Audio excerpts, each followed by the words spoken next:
Huwag na kayo magsuntukan. Mag-uusap tayo ngayon na. Nandito ako. Bang nagtatrabaho po ako, ma'am, siyempre nag-overtime po. Sinasabi niya sa girlfriend ko na nang bababae daw po ako, kaya ginagabi po ako ng uwi.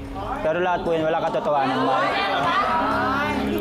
Okay, so bakit, anong dahilan sa tingin mo bakit ka sinisiraan ng ganyan? May pagtingin din po si Jeremy ano po sa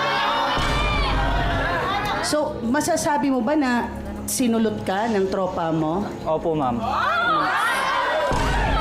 Napag-usapan niyo ba to ni Jeremy Aris? Hindi na po, ma'am. Kasi nung time na nahuli ko sila sa SM, ma'am, nag-decide na rin po ako na pakawalan na siya, ma'am. Ah, nahuli mo? Opo, ma'am. Paano?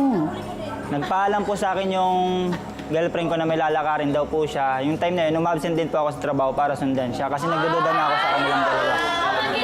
Oh my gosh. So nagdududa ka na, sinundan mo na. Opo, ma'am. Tapos nahuli mo, anong actual mong huli? Anong akto? Magkahawak po sila ng kamay, ma'am. Yun lang. Nasaan sila? Sa SM Bacoor, ma'am. SM Bacoor? Opo. Mo nahuli, magkahawak kami ganyan naglalakad? Opo, ma'am. Anong sabi mo? Na hindi na po ako nakapagpigil, ma'am. Nasuntok ko na po yung kaibigan ko.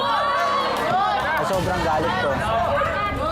Kailan kayo huling nagkita or nagkausap nung kaibigan mo? January 13 po, ma'am. Nung time na nahuli ko sila. Yun na yung huli? Opo, ma'am. Okay, bakit nag-decide ka na magpa face-to-face?